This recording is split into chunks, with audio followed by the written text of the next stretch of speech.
Hi there, welcome to this webinar presentation on how to gain the work-life balance. My name is Sara Flay and I am the business owner's coach and my company is called New Perspective.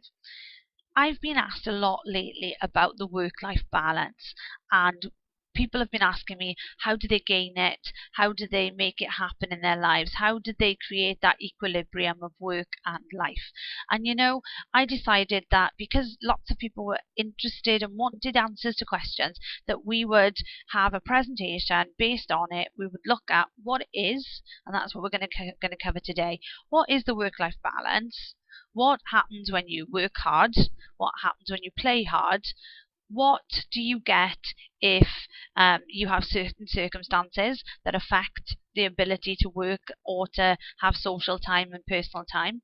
Looking then at things like how to manage your time and how time affects your work-life balance, and also about how much of yourself you give and how that can eat at your work-life balance. And then we're going to look at ultimately what it is that you can do to gain a work and life balance. So let's start this presentation. Before we delve into all of the information about work and life balance, let's have a little bit of a look about me. I'm going to sort of relate a lot of what I'm going to talk about in the next 5 minutes to this work-life balance that we're talking about in my life. So I've been involved in business since I was a teenager. When I teach enterprise, I always tell my students that if you have a business product or service and people are willing to pay for that product or service, and when they've paid for it, you ultimately have a profit at the end of it. You have a very simple model of a business. So I've been in business since I was in my teens, and I've been in and out of businesses. I've done different things over the last 18 years in business. I've sometimes been in employment, or I've been studying, but I've also been in and out of business. And I got into coaching because I constantly found myself saying to people, when they were telling me about their businesses, I constantly found myself saying, have you thought about? And then offering them some coaching advice. And slowly but surely I realized that a lot of the information I was giving people was having such a great effect on their businesses and on their circumstances that I could actually make a business out of it. Now, the one thing that really impacts on my work-life balance is the fact that I have a muscular and neurological condition called Charcot-Marie-Tooth disease. Nothing to do with teeth. It's not actually a disease of such. You can't catch it, but it is a hereditary muscular and neurological condition which affects my hands, my feet, my coordination, my ability to walk, run, go long distances, hold pens, all sort of motor skill type things. Now, at 21, I was diagnosed, but I've always had that condition. I didn't know until I was 21 what the condition was called, and it was only as a chance that my dad was diagnosed, and it being a hereditary condition, 2 and 2 made 4, and once I'd had all the genetic testing, it proved that I had the condition. So I've had this condition all of my life, always had minor problems with it, problems with sort of PE lessons and all, and getting tired and holding pens for long periods of time. Simple things that didn't really add up to there was something wrong with me, but just that maybe I was not as sort of well made up in my physique as other people who could run miles and miles in school, things like that. But at 23, by this point I had had 2 children very close together, and those pregnancies back to back had really taken their toll on my body. And I got to the point where I had days where I was in extreme agony, bedridden, had no ability to lift my arms and legs, just very fatigued, very unwell. So at the time I was on I'd just finished my maternity leave because I was working for a GP practice as a phlebotomist taking the blood. And when you can't stand for a long period of time, and when you can't hold a needle very securely in your hands, you're pretty much not very going to be very good at taking bloods out of people's arms in a safe manner. So I agreed with my GP, who happened to be my boss as well, that I was going to retire from GP practice, from doing that at the age of 23. But I then rocked up to the job centre with, all my skills, all my expertise, and somebody out there had to employ me. Right? Wrong.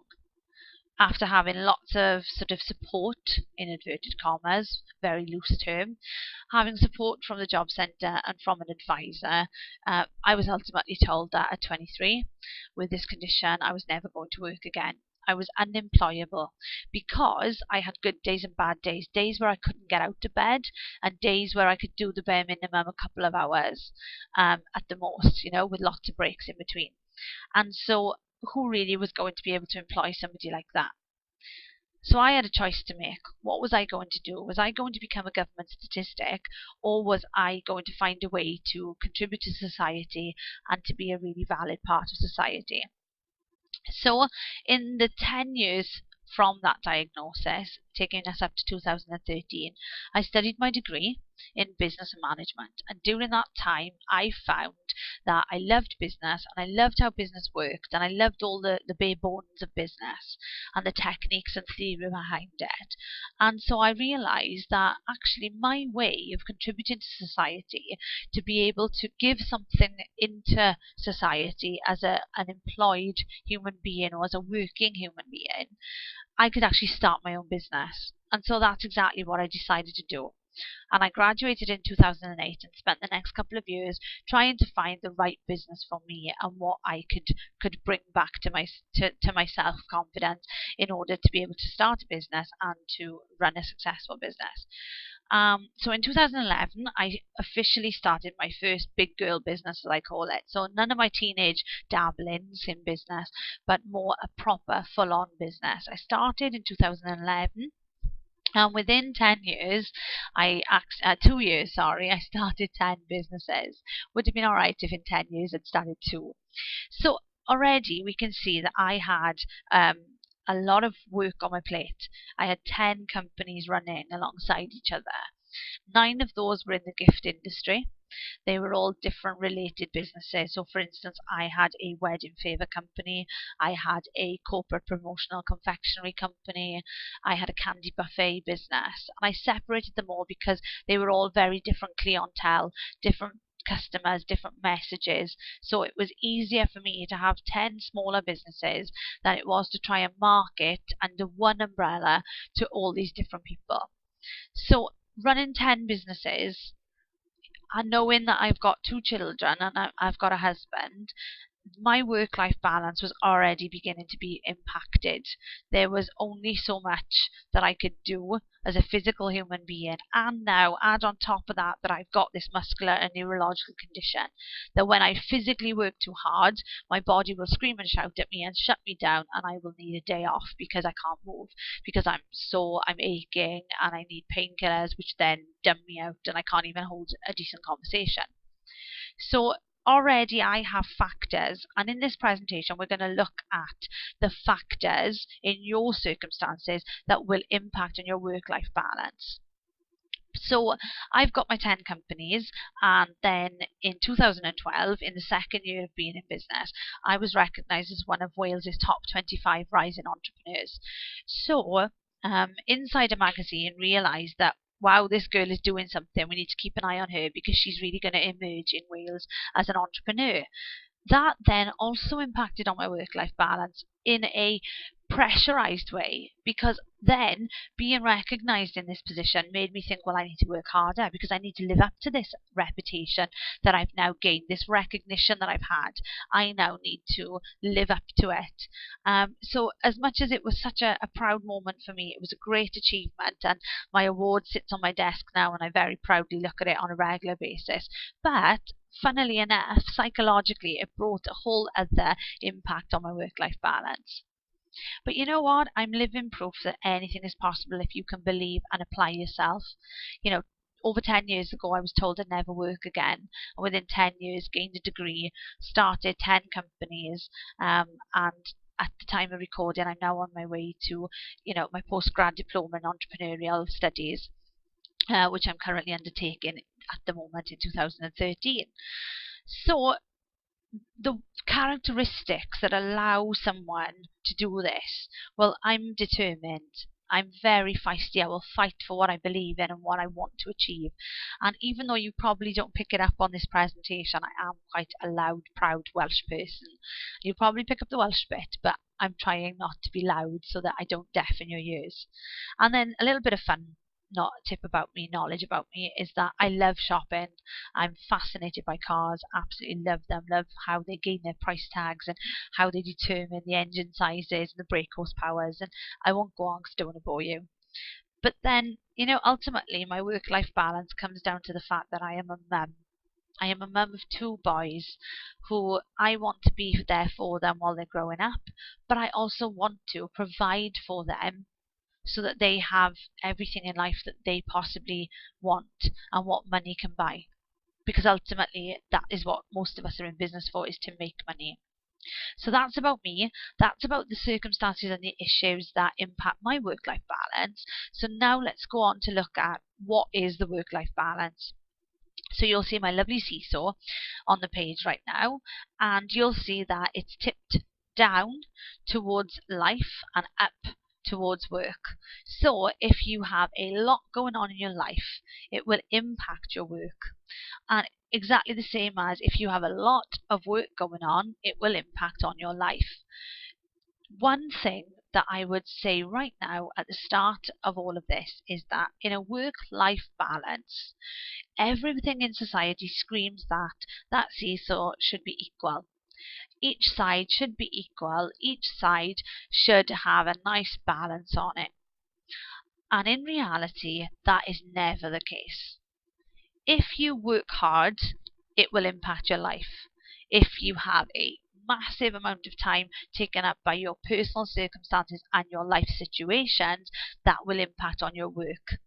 There is no getting away from it, and the reality of the work-life balance is finding out what works for you. And we're going to come on to that in a little bit in the presentation. But the whole myth of having that nice seesaw in an equal position just doesn't exist. It doesn't.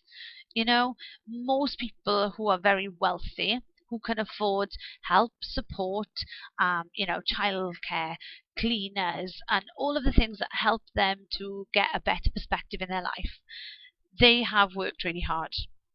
And anybody who tells you they've made loads of money and haven't worked very hard, I would love to meet them and love to understand their secrets. Because most of us, if we are going to achieve 5-6 figure incomes, then we are going to work fairly hard, and ultimately, long term, yes, we will get the life we want.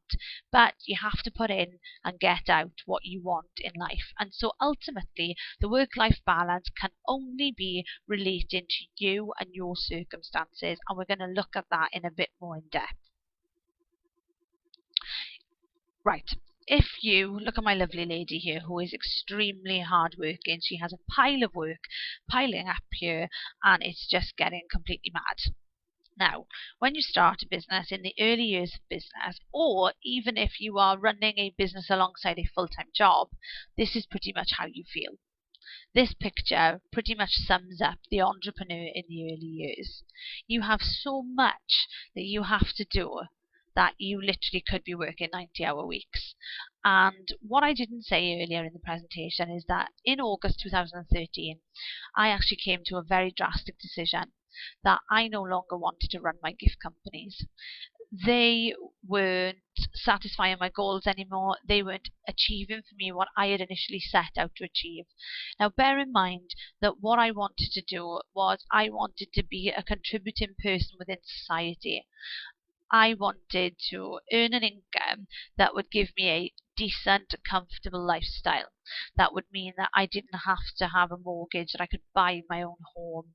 That meant if my children wanted to go on school activities, that the finances were there, that I could have a holiday once, twice a year, and we've got friends in America, so we could go visit them when we wanted to. That was the life that I was aiming for.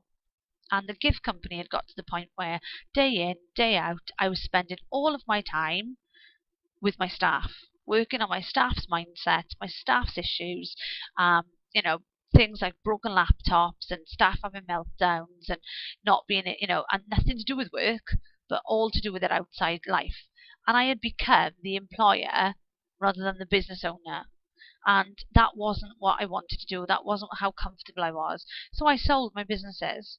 I sold my businesses, and every business that I sold went to new business owners who wanted to take what I had done, and I split the 9 businesses off, and they had literally taken a chunk of the business and are now running it as their own startup companies and doing really well, which is really great to see. But when I had 10 companies, my gosh, did I work hard. And those gift companies, especially seasonally, would sometimes demand 90 hours of me. 90 hours with a debilitating condition, with 2 children, with a husband. Something had to give. Something was going to give. And, you know, I was really lucky that I sat down with my family when we first started this business out in 2011. And Christmas 2010, we sat on Christmas Eve, and every Christmas Eve we have sort of, we have a meal together as a family and new PJs, and yeah, that's sort of our fun thing. We go to a Christmas concert put on by our local church, and it all begins to make us feel really Christmassy. And we sat, and I remember it now, we were in TGI Fridays, and I said to my kids and to my husband, do I have your full support to work as hard as I need to work for the next year, 18 months, so that I can get my business to where we want it to be so that we can have the life we want? And we were all in agreement that I would have the grace to be able to work as hard as I needed to without my family feeling like I was neglecting them. So we made a decision as a family that I could work hard. And boy, did I work hard. Like I said, sometimes 90-hour weeks. And my body would feel it. But that's not what I ultimately went into business for. I didn't want to create such a impact on my body that, I would have to take time off, and I would have days where I was so much in pain. I had got myself, my physical condition, to the point where as long as I was careful, I could manage and I could get out every day. My husband looks after me, and he looks after me extremely well. And when I'm in pain, he will help me, and he will dress me, and he will give me pain relief and get me breakfast and all things like that, which will allow me to get on my feet in the mornings, so that even by mid-morning lunchtime, I'm on my feet and I can actually function. So working really hard for me, it didn't really benefit. There are people out there who don't have any personal circumstances such as children, elderly parents, things like that, and so they can work hard and they don't have any physical barriers in their way. So working hard for them means they'll work hard, they'll get the results they want, and then in the long term have the life they want. But working hard is your choice. It's a choice you have to make, and we'll look at the circumstances in a short while. So then there's playing hard. So think back to my seesaw of work and life.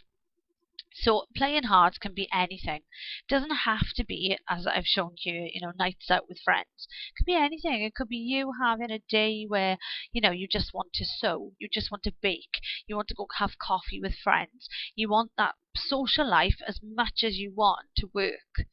But if you play hard, it's going to impact on your business. It's going to impact on your work. So you have to decide how much free time you want and whether you can suffer the consequences of that in your business.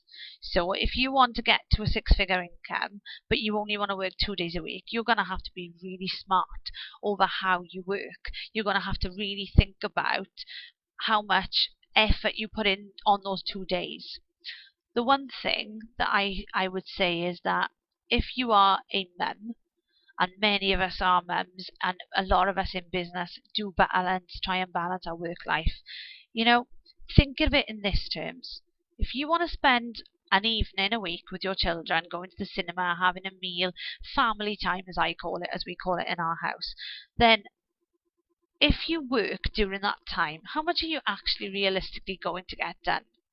Whereas if you take the time off and invest in your family, and your family feel that they are getting back from you some time, some energy, some effort, and you work a little bit harder in the week to be able to take that time off, is that not going to help you to achieve work-life balance? So you've got to be smarter in the way you work, not necessarily more effort physically and time-wise. And I'm going to show you in a short while how you waste so much time in your business that you could free up for playtime. Playtime, as I call it. I love a bit of playtime. And I have a client who doesn't have any particular circumstances that affect how much time he works.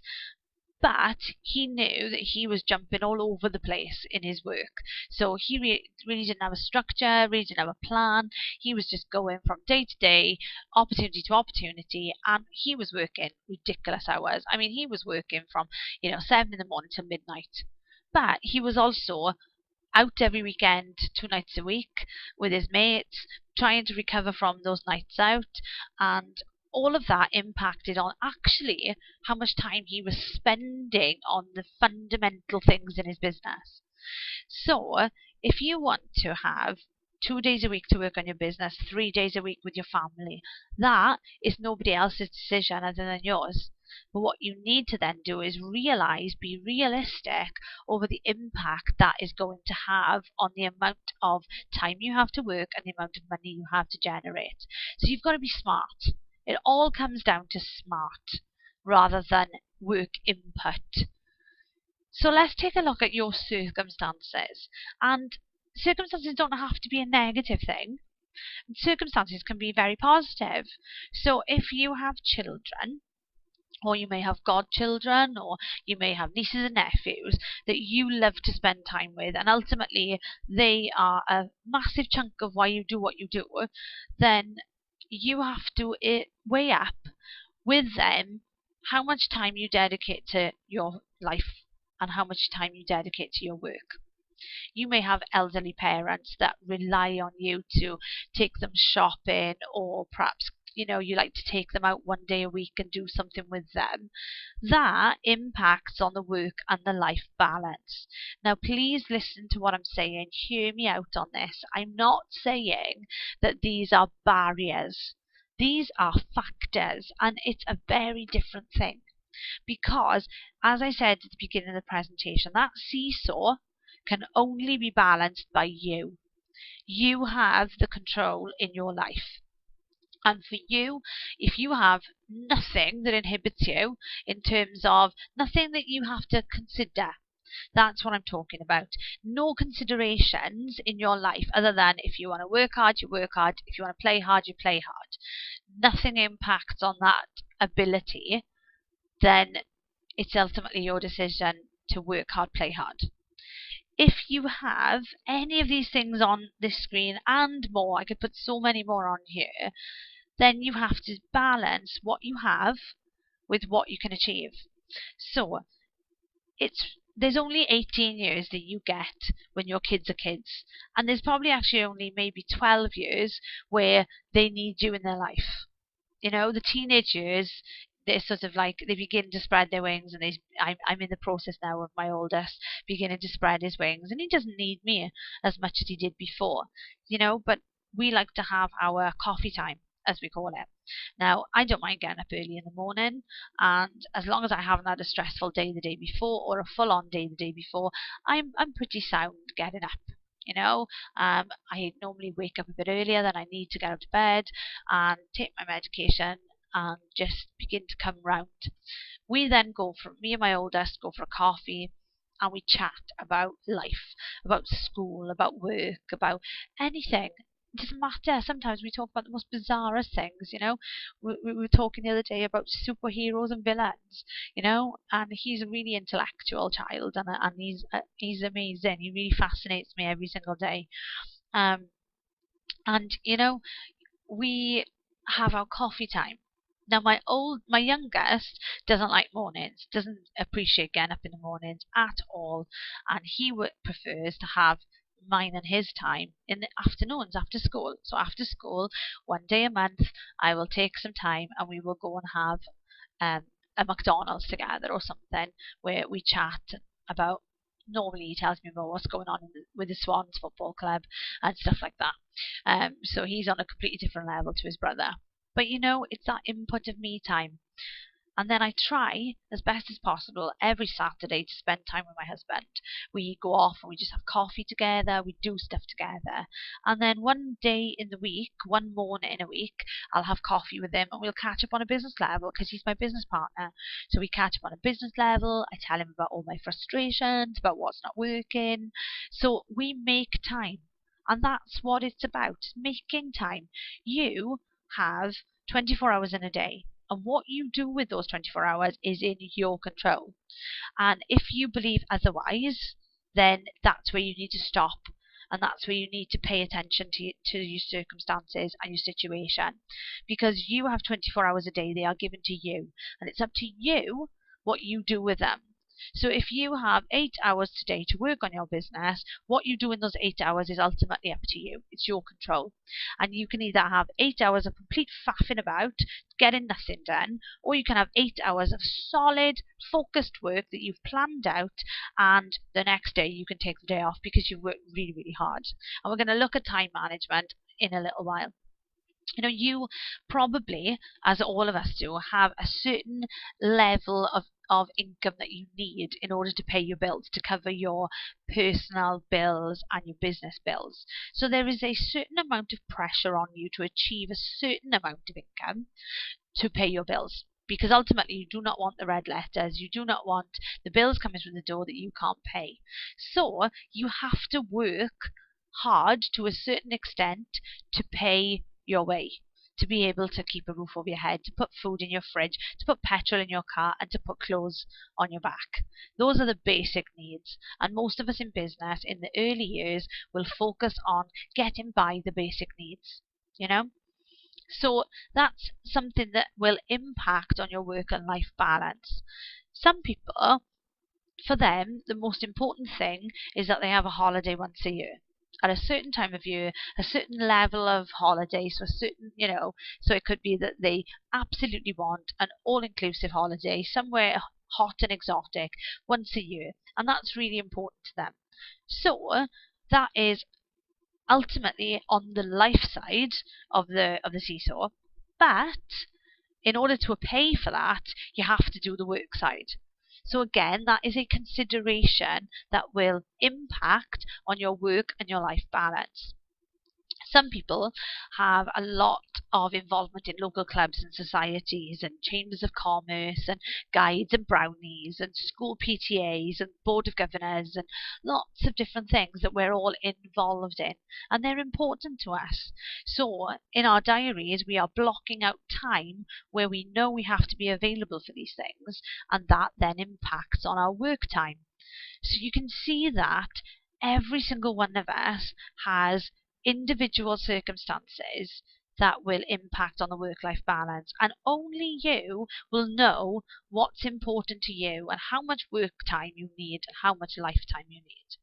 So as I've said, one of the key things I want to help you with today is your time management, because I guarantee you that your time management is a massive factor on your work and life balance. Now remember the guy I told you about he has no real personal restraints.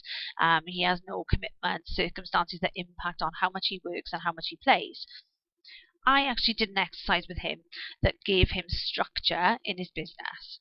I structured his working week with him, and he no longer had to work 5 days a week. He could work 3 days a week.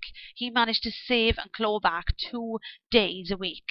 Now, if I said to you right now that we could look at your working week and analyze it and detail it and look where you're losing time, and I could probably shrink back the time that you need to work and make you more efficient, you would be very interested in that. And you can do this yourself. If you plan the work that you need to do every single week, so come Sunday, Monday, whichever day you prefer, you sit down and you say, ultimately, what must I get done this week? What impacts on my business this week? If I don't do it, what are the consequences? And what you must do is you must segment your working week into the tasks that are vital to keep my business running, the tasks that are important because they have future impact. So it could be writing courses, it could be meeting with potential clients, looking ahead seasonal future products, whatever it is in your business, that's important. So you have the vital tasks, which literally your company can't keep running unless you address the vital tasks. The important tasks which have future impact or are not quite urgent, but they are important. And then the rest of the stuff. And the rest of the stuff is the stuff you want to do, the stuff you'd like to do, but if you don't ultimately get round to it, your business will still stand and will still progress. So if you split yourself into 3 parts, vital tasks, important tasks, the tasks I'd like to get done, and ultimately in your working week, achieve your vital tasks, try and get as many of your important tasks done. If not, then they become important and in the following week, and then they go up your ladder of workload. And then the tasks you'd like to get done, the ones that would ultimately you would benefit from getting done, but they're not essential. If you can get a couple of them done in a week, you're laughing. You really are cooking on gas. If you begin to structure your time in that way, I guarantee you will find time in your business that you can then either turn into more work time, or you can have for leisure time, for lifetime. Entirely up to you. But managing and structuring your week will give you back more hours, which then you can choose whether you want them for your work side or your life side of your balance. And I can guarantee this works because I do it myself. I had to learn this running 10 companies. I had staff. At the height of the business, there were 9 of us in the business, and those 9 people needed managing. And with those 9 people, I had to manage my time versus the work that needed doing. So I've learned the work-life balance and how important it is in terms of managing your time and gaining back hours. So then, the last thing that I'm going to look at for you, as in one of the key things, so besides time management, which will give you back time to then add to your balance of work or life, there's one more thing. Now, you can see my little man here who is bending over backwards to look at his computer screen. I guarantee you right now that you give so much stuff away every week. Okay? Now, what do I mean by that? I'm referring to work-life balance. So how much free stuff are you giving in terms of work? How many coffees are you having with people who need to pick your brains, or would like to find out more about your business, or basically they want to siphon off the stuff that you know, the knowledge you have, the work that you have gained, all of the stuff that is very valuable to you, they want it for free or for the price of a coffee. How much of that are you doing a week? How many things are you going to that don't directly impact on the growth of your business? Right, think about this. You only have X amount of hours in a day. And if you spend X out of those X amount, so say you have 8 hours in a day, and you spend an hour of that having coffee, which then spills into 2 hours by the time you get there, get home, get back to your office and begin work, you've lost 2 hours. What have you gained from that transaction? But I've given something away. I've given back, Sarah, is what some of you might be saying right now. But you want a work-life balance, and you have to be wise. Remember the smart? You've got to be smart. So what are you giving away that you don't necessarily have to give away? See, because right now I'm spending a little over, maybe about 45 minutes. So I'm spending 45 minutes giving you something for nothing. But this is part of what I do. I'm giving out to you, and ultimately I'm hoping that you're getting out of it. But I've just gained myself a webinar tool, something that I can then use to leverage my customers, my potential customers. This will become a freebie on my website that will allow me to identify people who would possibly like to work with me on work-life balance issues. So this ticks my box. Now, do you have goals? Do you know what you want to achieve in your business? So here's one tip that I'll give you, and you can have this one for free. If something you do doesn't ultimately relate to your goals and what you want to achieve, don't do it. Yeah, I did say that.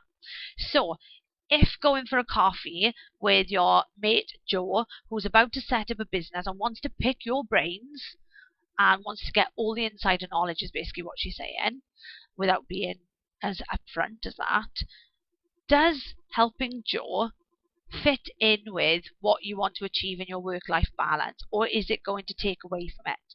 Only you can decide that, and it's ultimately your choice. But are you bending over backwards and getting nothing in return? Now, life isn't always about, well, you have to give and get back. It's not about that. It's about the fact that you want a work-life balance.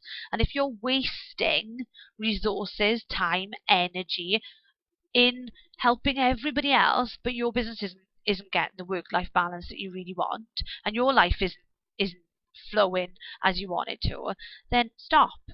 Stop what you're doing and think about the things you say yes to and the things you say no to. If you want to be, say you want your ideal customer are women, and ultimately you want to spend your time with women because that is who your target market is, and you're invited to a women's business event, should you go? Is that a waste of your time? Well, only you can answer that, number one. But in my circumstance, if my ideal client was women, I would go to that event because they are my target audience. I will build up people will begin to know me, recognize me, and if I keep doing it often enough, people will then begin to gain interest in what I do. So I always spend my time looking at, does this line up ultimately with my goal? If not, should I do it? If I then say, well, I'd like to do it, the question is, can I afford the time and the resources to do it? So, how much of your time are you giving away? How much of your knowledge are you giving away? And what are you getting in return? If you don't want anything in return, that's fine. But then, is that impacting on your work-life balance? Lots to think about there. You can also be giving lots away in your personal time as well. Are you the one who the girls decide, right, we're going to have a little weekend away?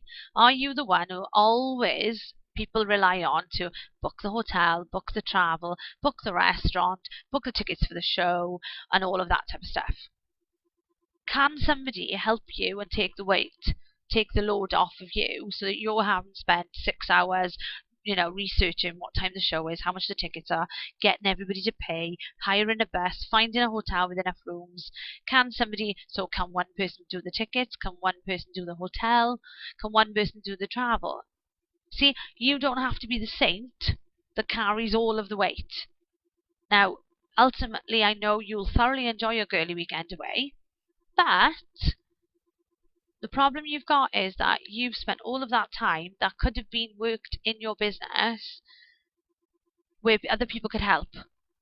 Are you Mrs. Reliable, Miss Reliable, Mr. Reliable? So guys, if you're planning a girly weekend away, I hope you thoroughly enjoy yourself. But you know what I mean. I've just used that. I'm a female. It was the first thing that came to mind. What can I say? Guilty as charged. But, guys, if you're going to go on a rugby weekend and you're going to go and see your football team over in Barcelona, as one of my clients does on a regular basis, gets out to all the football team matches away with Swans. But, do you end up being the one who does all the booking, does all the researching, and is the go-to person? Do you have to be the go-to person? Ultimately now, guys, in everything you do where your work-life balance is concerned, the decision comes down to you. And you have to smash the guilt that is hanging over your head. I work too hard. I play too hard. I don't work enough. I don't play enough. All of that is a pile of rubbish. Your work-life balance is yours. If I could hand you a little seesaw right now, I would. Okay? I would hand you a seesaw to put in your hands and say, do you know what? It's your decision. It's in your hands. What do you want to do with it? So if you want to work 90 hours a week and there's nothing stopping you and nobody is going to suffer other than you, go for your life. If you want to work 1 day a week and spend 4 days a week at home with your children, who said you were wrong? Who said that you can't do that? You know, if you can afford to pay your bills and if you can afford to have the life that you want, not everybody wants six-figure income. Some people just need to earn a couple of £1,000 a year just to pay the bills or have the holiday or whatever. See, you have to make the decision with you and yours in mind. So when we as a family work out how much I need to work and how much I want to work, and that's important as well, we will sit down and I will say, how does everybody feel about that? How does everybody feel about me doing more evening networking? You know, at the time of this recording, I've just started studying my postgrad diploma, and that takes me away from home 1 day a week. But there's a lot of reading because it's a part-time study at quite a high level. There's a lot of work that I have to put in. When I got offered the place, and it ties in so well with my coaching and where I want to take my business, that I really was excited by it. But ultimately, my decision was made with my family, with my children and my husband. Now, the first person I go to is my husband, and I ask him for his opinion and his support. And we don't always agree, but a lot of the time he'll say, go for it, do it. You know, if it's not impacting on our personal time, do it. You know, if I said to him, now, right, I've got a course and it's every Saturday for the next 3 years, he'd probably go, well, when are we going to have time? Now, if I then turned around and maybe found other time in the week where we spent time, quality time together, because it's about quality, guys. It's not about quantity, it's about quality. You know? Some of you might be working mums and working dads who ultimately have children at home who are really, really small, and you don't want to sacrifice on the years they're growing up. And if you can afford to financially be at home with them, who's stopping you? Because the decision is ultimately yours. So I really hope in the last 40 odd minutes that you've really got something out of that the work-life balance is yours. It's your seesaw. I have lots of resources and I would love to help you further if you would like me to. If you would like to come and join me in my little home on Facebook, which is New Perspective Biz, make sure you add the biz, otherwise you get some weird giant Japanese or Chinese site. Come over, tell me about your work-life balance, tell me how you found the webinar. Let me know what you think about what I've said. Do you disagree with me? Or has it literally given you that light bulb moment where you think, wow, gosh, yes, it's my decision. It's ultimately in my control. Are you the play hard person who's been having the guilt trip because you haven't worked hard? Do you now feel better? Are you the work hard person who hasn't played very hard and now feels like it's okay because I'm building for my future?